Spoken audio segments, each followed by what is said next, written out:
उमा कहौ मैं अनुभव अपना, हरि बिन भजन जगत सब सपना। महादेव जी स्वयं माता पार्वती जी को कह रहे हैं कि हे उमा, जब तक जीवन के अंदर नाम जाप नहीं होगा तब तक यह जगत एक सपना है। आप सपने की तरह ही जियोगे, जन्म लोगे और मरोगे। लेकिन जिस दिन से आपके जीवन के अंदर हरि भजन आ जाएगा, उस दिन से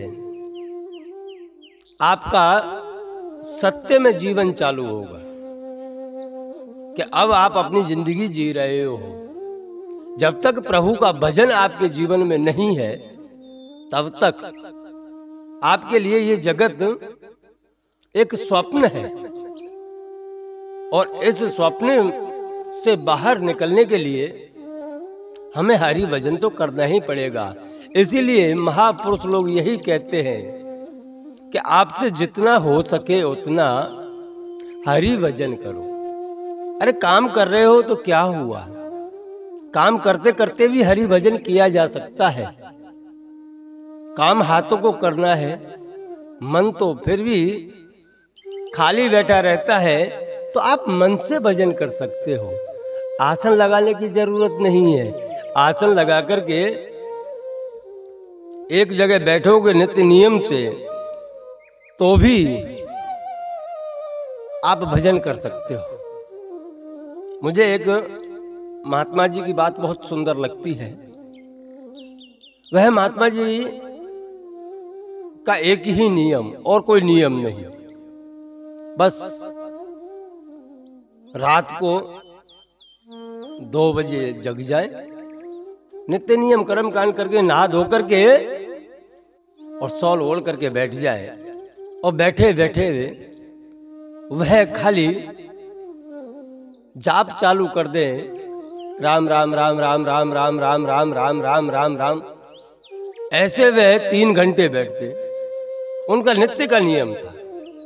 लेकिन उनके जीवन के अंदर इतनी शक्तियां जागृत हुई, तो वह हम सबको यही कहते हैं, आप जितना हो सके उतना भजन कीजिए।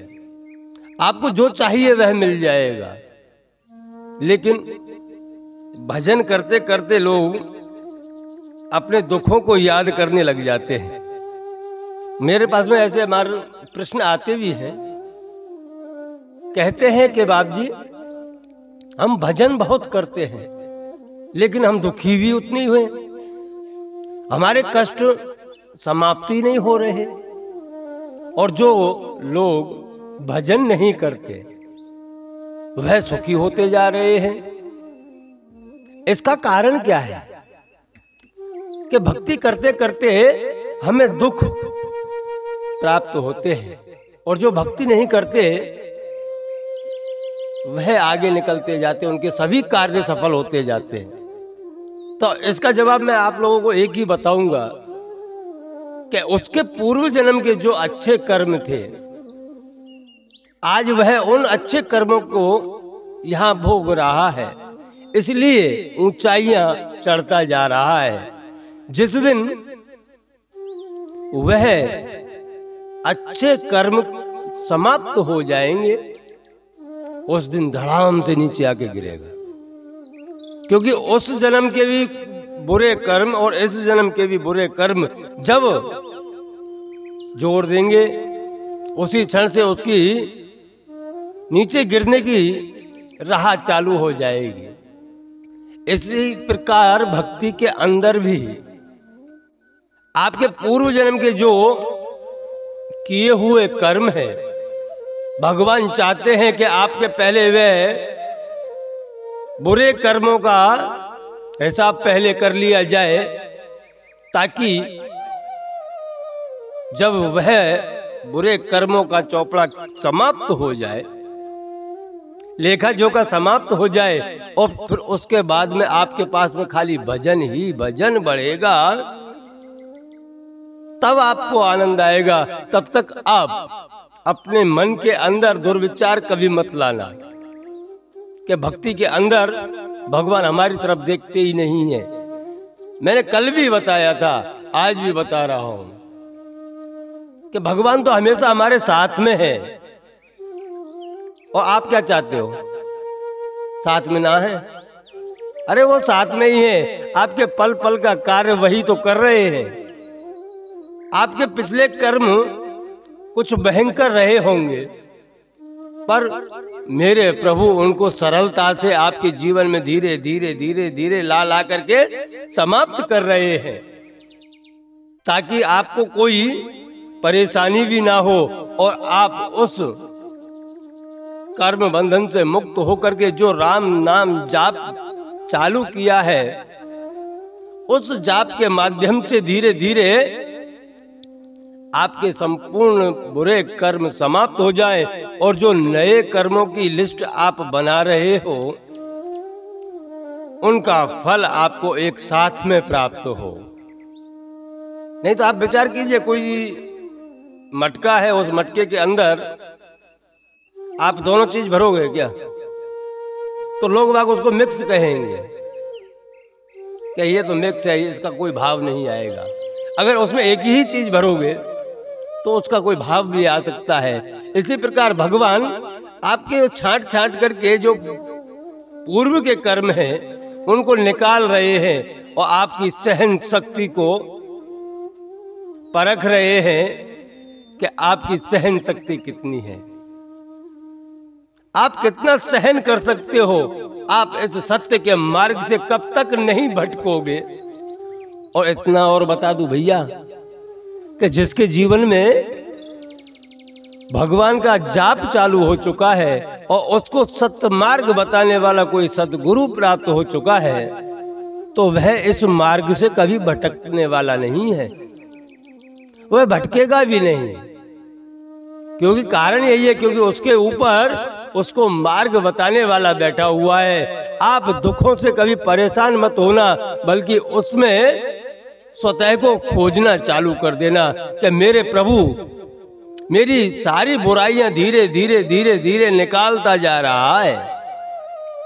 और जब सब निकल जाएगा तो लास्ट में बचेगा क्या? अंतिम में बचेगा क्या? पुण्य कर्म बचेंगे। और जब आपने इतना भजन किया है तो उनका फल भी आपको ही मिलेगा। इसलिए कहते हैं जो जैसा बोएगा वैसा फल प्राप्त करेगा। आप कीजिए, रात और दिन भजन कीजिए।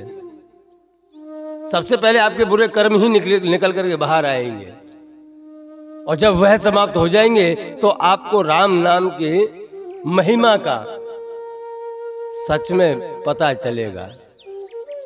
क्योंकि जब हम राम राम राम राम राम राम का जाप चालू करते हैं, राधे राधे का जाप चालू करते हैं, तो उसका प्रभाव आपको नजर नहीं पड़ेगा। क्योंकि आप स्वयं परेशान हो, इसलिए आपको कैसे मारो उसका प्रभाव पता चलेगा। जैसे मेहंदी होती है तो कौन से कलर की होती है? हरे कलर की होती है। अगर आप उसको पीसो तो किसी मिक्सर में, ग्राइंडर में लेकर के उसको पीसा जाए तो कैसा कलर रहेगा उसका? हरा ही रहेगा, और तो कोई कलर आएगा नहीं उसमें। लेकिन उसी मेहंदी को अगर आप एक सिलबट्टे पर लेकर के और बट्टे के हिसाब से पीसना चालू करो तो मेहंदी का कलर तो हरा ही रहेगा, लेकिन उसका जो तत्व लगेगा हाथों में वह लाल हो जाएगा। आप बहुत सी बार देखते होंगे गांव के अंदर, पहले, अभी तो कर नया युग चल रहा है, नए युग के हिसाब से मेहंदियां जा करके लगवाई जाती हैं। लगाते हरी है, लेकिन जब धोते हैं तो वह लाल हो जाती है, स्वयं का कलर छोड़ जाती है। पहले भी ऐसे ही था कि खेतों में से जाकर के मेहंदी लाया करते थे और उस मेहंदी को पीस करके लगाया करते थे। लेकिन जो पीसने वाले हुआ करते थे उनके हाथ पीसते पीसते भी लाल हो जाया करते थे। तो यही राम नाम का एक प्रभाव है कि आपको नजर नहीं पड़ेगा, देखने में आपको हरा हरा ही लगेगा, लेकिन जब वह अंत आत्मा से उतरना चालू हो जाएगा और जब आप बाद में देखोगे तो उसका महत्व आपको पता चलेगा कि नहीं, मेहंदी की तरह उसका वो जब रंग छोड़ता है तो बहुत लाल छोड़ता है। इसलिए कोई किसी कवि ने कहा है कि लाली बेचन में गया तो खुद भी हो गया लाल। भाई पीसने वाला भी लाल हो जाता है और लगाने वाला भी लाल हो जाता है। तो कितना अच्छा प्रभाव है। यही मेरे राम नाम का प्रभाव है। अगर आप राम नाम का जाप रखोगे, जपते रहोगे, तो आपके प्रभाव में आने वाले, आपके संपर्क में आने वाले वह भी राम नाम का जाप चालू कर देंगे और उनके जीवन के अंदर भी परिवर्तन आना चालू हो जाएगा। ये राम नाम के प्रभाव है।